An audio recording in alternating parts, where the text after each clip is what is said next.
Chapter 13, but then it was too late. What no one seemed to notice, said a colleague of mine, a philologist, was the ever-widening gap, after 1933, between the government and the people. Just think how very wide this gap was to begin with here in Germany. And it became always wider.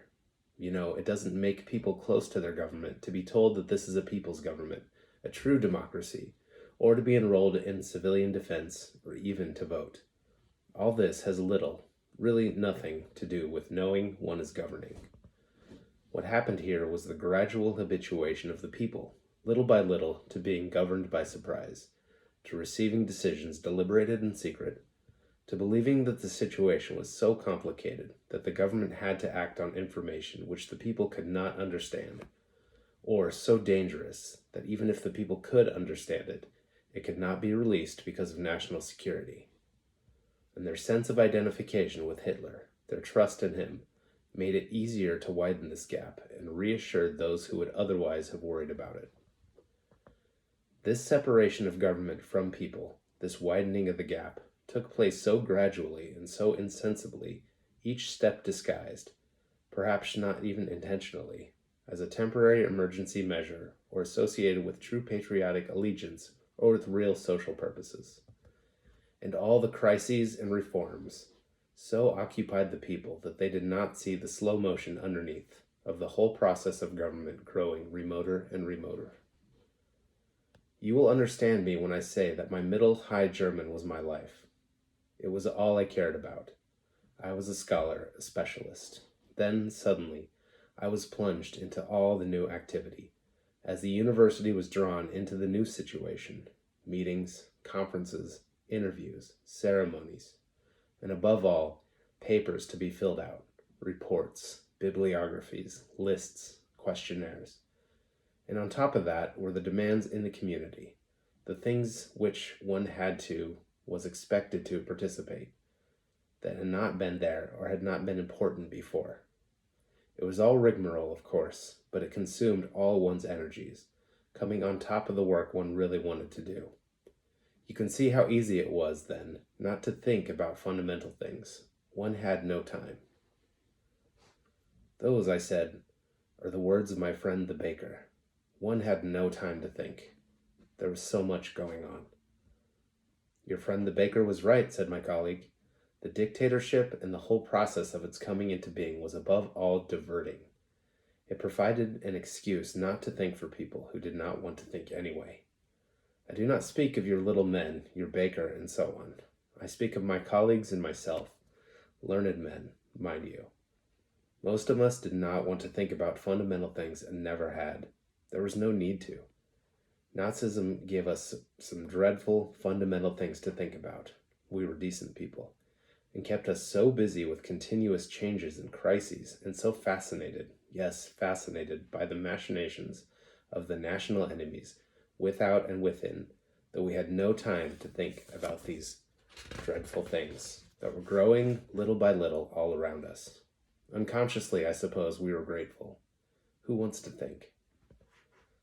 To live in this process is absolutely not to be able to notice it. Please try to believe me.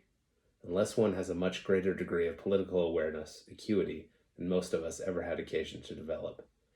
Each step was so small, so inconsequential, so well explained, or, on occasion, regretted, that unless one were detached from the whole process from beginning, unless one understood what the whole thing was in principle, what all these little measures that no patriotic German could resent must someday lead to, one no more saw it developing from day to day than a farmer in his field sees the corn growing. One day, it's over his head. How is this to be avoided among ordinary men, even highly educated ordinary men? Frankly, I do not know. I do not see even now. Many, many times since it all happened, I have pondered that pair of great maxims, Principis obsta and finem respis. Resist the beginnings and consider the end. But one must foresee the end in order to resist, or even see the beginnings. One must foresee the end clearly and certainly. How is this to be done by ordinary men, or even by extraordinary men? Things might have changed here before they went as far as they did. They didn't, but they might have, and everyone counts on that might. Your little men, your Nazi friends, were not against National Socialism in principle. Men like me who are the greater offenders, not because we knew better, that would be too much to say, but because we sensed better. The pastor spoke for thousands and thousands of men like me when he spoke, too modestly of himself, and said that when the Nazis attacked the communists, he was a little uneasy. But after all, he was not a communist, so he did nothing. Then they attacked the socialists, and he was a little uneasier, but still he was not a socialist, and he did nothing. And then the schools, the press, the Jews, and so on, and he was always uneasier, but still he did nothing. And then they attacked the church, and he was a churchman, and he did something. But by then it was too late. Yes, I said. You see, my colleague went on, one doesn't see exactly where or how to move. Believe me, this is true. Each act, each occasion is worse than the last, but only a little worse. You wait for the next and the next. You wait for one great shocking occasion, thinking that others, when such a shock comes, will join with you in resisting somehow. You don't want to act or even talk alone. You don't want to go out of your way to make trouble. Why not? Well, you're not in the habit of doing it. And it's not just fear of standing alone, that restrains you. It's also genuine uncertainty. Uncertainty is a very important factor, and instead of decreasing as time goes on, it grows. Outside, in the streets, the general community, everyone is happy. One hears no protest and certainly sees none. You know, in France or Italy, there would be slogans against the government painted on the walls and fences. In Germany, outside the great cities perhaps, there is not even this. In the university community, in your own community, you speak privately to your colleagues, some of whom certainly feel as you do. But what do they say?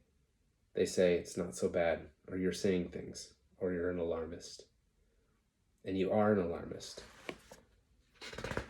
You're saying that this must lead to this, and you can't prove it. These are the beginnings, yes, but how do you know for sure when you don't know the end? How do you know, or even surmise the end? On the one hand, your enemies, the law, the regime, the party intimidate you. On the other, your colleagues poo-poo you as pessimistic or even neurotic. You're left with your close friends, who are, naturally, people who have always thought as you have. But your friends are fewer now. Some has drifted off somewhere or submerged themselves in their work. You no longer see as many as you did at meetings or gatherings. Informal groups become smaller. Attendance drops off in little organizations, and the organizations themselves wither. Now, in small gatherings of your oldest friends, you feel that you're talking to yourselves, that you're isolated from the reality of things. This weakens your confidence still further and serves as a further deterrent to what? It's clearer all the time that if you're going to do anything, you must make an occasion to do it, and then you're obviously a troublemaker. So you wait and you wait. But the one great shocking occasion when tens or hundreds of thousands will join you never comes. That's the difficulty. If the last and the worst act of the whole regime had come immediately after the first and smallest thousands, yes, millions, would have been sufficiently shocked, if, say, the gassing of the Jews in 1943 had come immediately after the German firm stickers on the windows of non-Jewish shops in 1933. But of course, this isn't the way it happens. In between come all the hundreds of little steps, some of them imperceptible, each of them preparing you not to be shocked by the next. Step C is not so much worse than step B, and if you did not make a stand at step B, why should you make a stand at step C, and so on to step D? And one day, too late, your principles, if you were ever sensible of them, all rush in upon you. The burden of self-deception has grown too heavy, and some minor incident, in my case, my little boy, hardly more than a baby, saying Jew swine, collapses it all at once.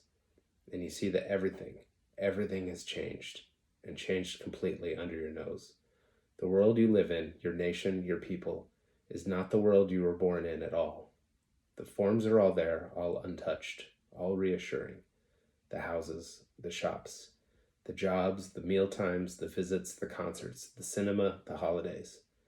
But the spirit, which you never noticed because you made the lifelong mistake of identifying it with the forms, is changed. Now you live in a world of hate and fear, and the people who hate and fear do not even know it themselves. When everyone is transformed, no one is transformed.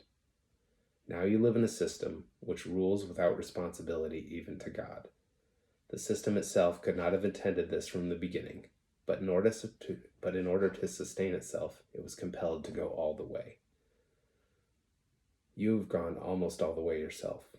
Life is a continuing process, a flow, not a succession of acts and events at all. It has flowed to a new level, carrying you with it, without any effort on your part. On this new level you live. You've been living more comfortably every day with new morals, new principles.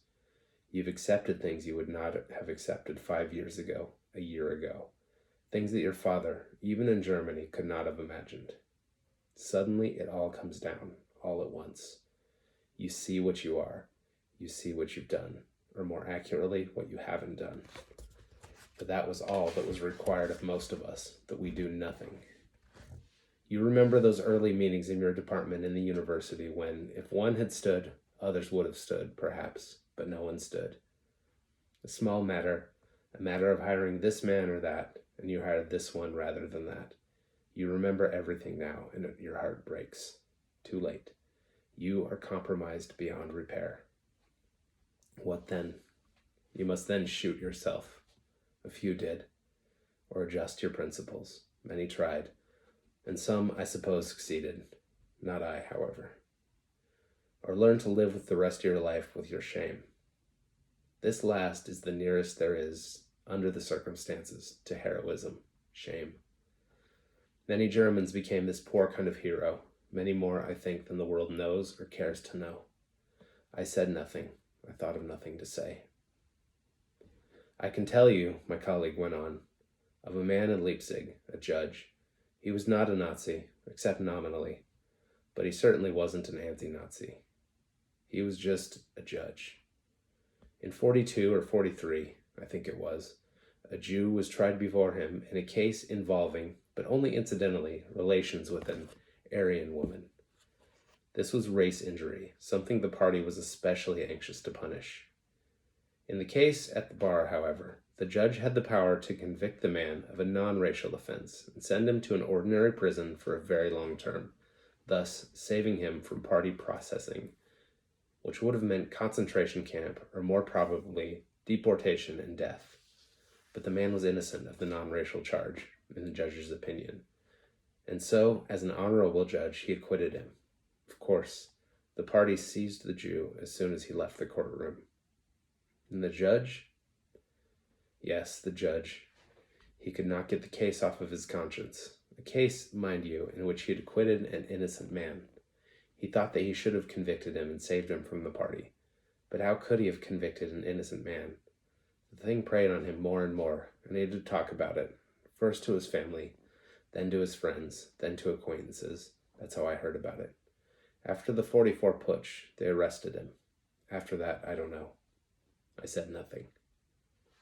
Once the war began, my colleague continued, resistance, protest, criticism, complaint, all carried with them a multiplied likelihood of the greatest punishment.